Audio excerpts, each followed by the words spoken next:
काव्या मारन से वादा कर मैदान पर उतरे उनके दो शेरों ने मचाई तबाही। 14 छक्के 16 चौके लगाकर तोड़ दिया लखनऊ का तिलिस्म। पहली बार थर-थर कांपे केएल राहुल, हार के बाद निकले आंसू। जिस मुकाबले में लखनऊ को मचानी थी तबाही, वहीं पर लखनऊ के दो खिलाड़ियों ने लिखी अपनी ही बर्बादी की कहानी। आईपीएल से खत्म हुआ लखनऊ का सफर, चेन्नई को भी लगा जोरदार झटका। हैदराबाद की जीत पर पहली बार नाची काव्या मारन। इस खिलाड़ी को बता दिया अपना हीरो, खुल गई इस लड़के की किस्मत। छक्का मारने के बाद सरेआम दिया फ्लाइंग किस। बीते कुछ मुकाबले में हैदराबाद की टीम हार रही थी तो काव्या मारन का दिल टूट रहा था। काव्या मारन को डर सता रहा था कि कहीं प्लेऑफ से ही हैदराबाद बाहर ना हो जाए, लेकिन इस बार उनके दो शेरों ने उनसे ऐसा वादा किया था कि लखनऊ के तिलिस्म को दोनों ने धुआं कर दिया। काव्या मारन दोनों की बल्लेबाजी देखकर पूरे मैच के दौरान डांस करती रहीं और ताली बजाती रहीं। उनका हंसता खिलखिलाता हुआ चेहरा देखकर हर कोई ताली बजाने लगा। बता दें कि इस मुकाबले में जिस तरह का प्रदर्शन हैदराबाद की तरफ से किया गया, वैसा प्रदर्शन बहुत ही कम देखने को मिलता है। कैसे धाकड़ बल्लेबाजी की जाती है, हैदराबाद ने आईपीएल के इस सीजन में सभी को दिखाया है, लेकिन कुछ मैचों में हैदराबाद की बल्लेबाजी खामोश दिखाई पड़ रही थी। ऐसा लग रहा था कि किसी की नजर लग गई है,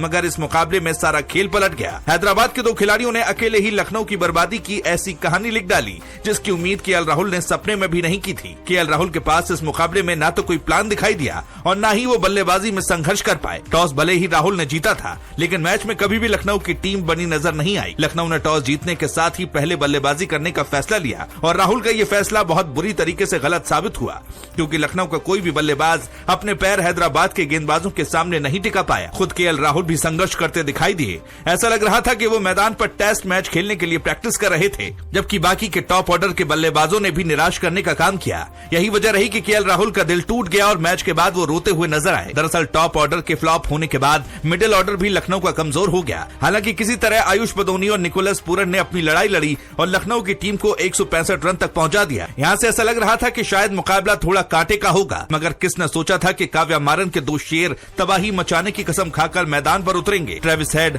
और अभिषेक ने जैसे ही बल्लेबाजी शुरू की, ऐसा लगने लगा कि छक्कों का बवंडर आ जाएगा। दोनों ने स्टेडियम के चारों तरफ चौके छक्के लगाए, जिसे देखकर केएल राहुल भी हैरान रह गए। उन्हें कुछ समझ नहीं आ रहा था कि आखिर जिस पिच पर लखनऊ फ्लॉप हो गया, वहाँ पर कैसे इतनी अच्छी बल्लेबाजी की जा सकती है। मैच के बाद केएल राहुल का दर्द भी खुलकर सामने आया। उन्होंने कहा कि खराब गेंदबाजी ने टीम को कहीं का नहीं छोड़ा। उन्होंने हैदराबाद के बल्लेबाजों की तारीफ की और कहा कि अगर आज 240 रन भी होते तो हैदराबाद बना देता। मतलब कहीं न कहीं गेंदबाजों ने लखनऊ का बेड़ा गर्क कर दिया। आपको बता दें कि मयंक यादव की कमी लखनऊ को सबसे ज्यादा खली। कई लोग कह रहे हैं कि अगर मयंक यादव मुकाबले में होते तो ये मुकाबला आसानी से हैदराबाद नहीं जीत पाता, लेकिन इस जीत के साथ काव्या मारन काफी खुश नजर आई और उन्होंने अभिषेक शर्मा जैसे युवा खिलाड़ी की तारीफ की, जिसके बाद सोशल मीडिया पर लोगों ने कहा कि 23 साल के लड़के की किस्मत खुल गई। दोस्तों, आपको क्या लगता है, क्या हैदराबाद इस बार चैंपियन बन पाएगी? कमेंट में बताएं।